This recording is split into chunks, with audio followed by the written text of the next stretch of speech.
comédien et humoriste, Mehdi Diadi aime aborder les thématiques qui appellent à la tolérance. Nommé aux Molières 2023, il fait salle comble depuis 2 ans. Il sera à l'Olympia, à Paris, le 16 juin prochain, avec son seul en scène, Coming Out. En paix avec lui-même, Mehdi Diadi se livre et prend de la hauteur.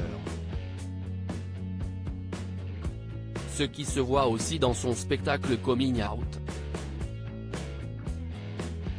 Gamin de quartier populaire, qui arrête très jeune l'école, il tombe dans la délinquance et dort dans la rue. Mais une flamme le pousse à devenir acteur. De rencontre en rencontre, il se laisse porter par l'univers artistique et sa foi. Voici.fr, d'où venez-vous? Je viens de Grande Kabylie par mon papa et d'Algérie par ma maman. Et moi, je suis né à Saint-Étienne. Je suis donc un enfant au cœur vert. Quels sont vos premiers souvenirs artistiques? J'ai la chance d'avoir une mère passionnée de littérature et de cinéma. Et mes premiers souvenirs, CIST Manon des Sources et Jean de Florette, tous les Pagnols, ainsi que tous les films avec De Funès. J'ai mis aussi les films de Chaplin. Ce sont les premiers films que mon père a regardés en arrivant en France, car il ne comprenait pas la langue. J'habitais dans un quartier populaire et je n'avais que le droit d'aller à la bibliothèque, je me suis donc plongé dans les bandes dessinées et ensuite la littérature. Pas le théâtre. CIST venu vraiment après, par l'humour. Elie Kakou et Raymond DeVos m'ont fait aimer ce genre. Je suis de la génération 1986, j'ai pris une claque monumentale avec l'arrivée de Jamel, de Gad Elmaleh, d'Omar et Fred. Grâce à eux, c'était accessible. Ils parlent de problématiques qui nous concernent. DeVos m'a donné cette envie d'être incisif, mais avec bienveillance. Avec mon co-auteur sur le spectacle, on a eu cette optique, dire les choses sans blesser. Surtout à l'heure d'aujourd'hui sur la religion où tout est crispé. On a envie d'être très dur sur les extrêmes, et de rire de soi. Montrer nos travers et nos contradictions. Avec du recul, que dire de votre parcours de vie? Je suis un miraculé.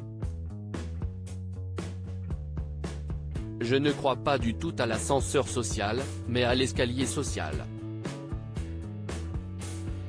Je suis un transclasse multiple. J'ai toujours eu des gens autour qui m'ont tendu la main, qui ont cru en moi. J'ai été aidé par le bon Dieu aussi. Et aujourd'hui par ma femme.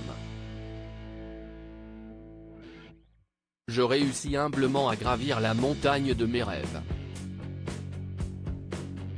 Parlez-nous de notre spiritualité laïque et musulman et mon âme est chrétienne.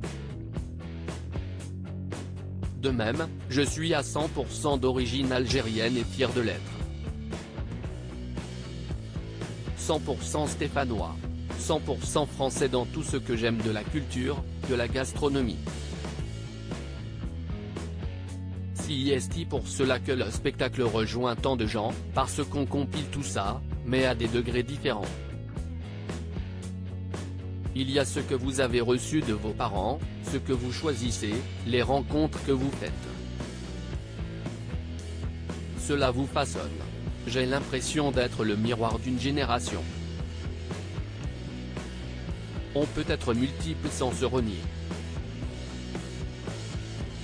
Je ne rejette rien de ce que j'ai reçu de l'islam, j'ai fait des choix qui m'ont mené vers le christianisme. J'essaie d'être dans une remise en question perpétuelle. Un souvenir d'échange avec le public mémorable, la fois où j'ai joué en prison pour des détenus. L'échange qu'on a eu après était tellement loin de tous les échanges que j'ai pu avoir avec le public, surtout avec la presse. Très souvent, on mettait la conversion en avant. Et les détenus, ceux qui l'ont vu, c'était le parcours de vie. Le mot miraculé vient d'eux. Ils m'ont dit, pour nous, tu es un gamin de Saint-Étienne qui a arrêté l'école à 14 ans et qui aujourd'hui est nommé au Molière. Si est beau de voir comment la spiritualité t'a aidé. On a ainsi parlé de liberté intérieure. Comment la spiritualité peut nous aider à cultiver notre jardin intérieur. C'était peut-être eux les plus tolérants, ceux qui ne vous mettent pas dans une case. Coming Out est à retrouver le 16 juin 2023 à l'Olympia à Paris. Droit d'auteur Dr.